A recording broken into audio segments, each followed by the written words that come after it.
Există cărți care spun povești și există cărți care refuză să vorbească.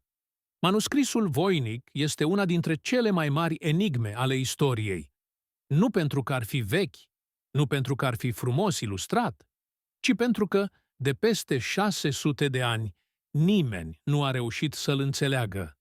Manuscrisul a fost descoperit în anul 1912 de Wilfrid Voynich, un anticariat polonez. Se afla într-o colecție privată a unui colegiu iezuit din Italia. Analizele moderne cu carbon arată că a fost scris între anii 1404 și 1438 în Europa medievală. Problema este că limba în care este scris nu există. Textul manuscrisului folosește un alfabet complet necunoscut. Nu seamănă cu latina, greaca, ebraica sau araba. Cu toate acestea, are structură, repetiții și reguli. Statistic se comportă ca o limbă reală, nu ca un cod simplu sau un text aleatoriu. Și totuși, nimeni nu l-a putut traduce. Manuscrisul conține peste 200 de pagini ilustrate. Vedem plante care nu există pe pământ, femei nude în băi ciudate conectate prin tuburi, diagrame astronomice greu de interpretat și simboluri care par alchimice, dar nu corespund niciunui sistem cunoscut. Nu este un bestiar. Nu este un manual medical obișnuit. Nu este un text religios clasic. Este ceva diferit. De-a lungul timpului, manuscrisul voinic a fost studiat de criptografi militari, lingviști, istorici, matematicieni și specialiști în inteligență artificială. Chiar și spargătorii de coduri din timpul celui de-al doilea război mondial au încercat să-l descifreze. Toți au eșuat. Unii au spus că este o farsă genială.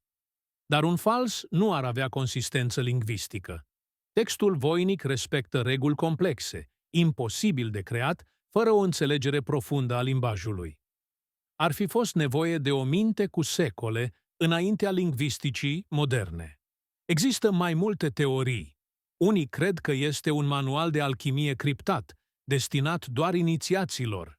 Alții spun că ar fi scris într-o limbă dispărută complet. O altă teorie susține că este un manual medical secret, posibil destinat femeilor, într-o perioadă în care asemenea cunoștințe erau interzise.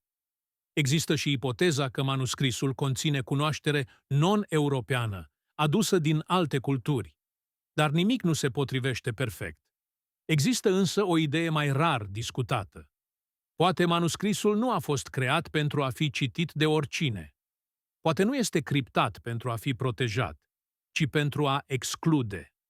O formă de cunoaștere rezervată unui cerc extrem de restrâns. Un detaliu tulburător este că, de fiecare dată când cineva susține că a descifrat o parte din text, interpretarea nu se confirmă.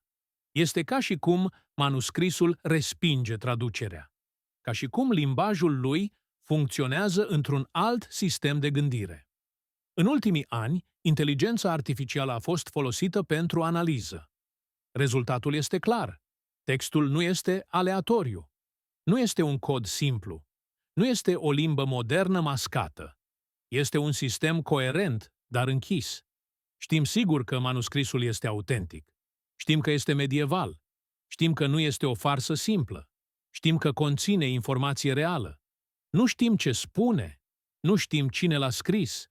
Nu știm pentru cine a fost creat. Poate punem întrebarea greșită. Poate nu ar trebui să întrebăm ce spune manuscrisul, ci cui i-a fost destinat. Manuscrisul voinic nu este doar o carte. Este o limită. O dovadă că nu tot ce a fost scris pentru toată lumea. Unele cunoștințe nu s-au pierdut. Au fost ascunse. Și poate încă așteaptă cititorul potrivit. Nu toate secretele vor să fie descoperite. Unele doar ne privesc, din trecut,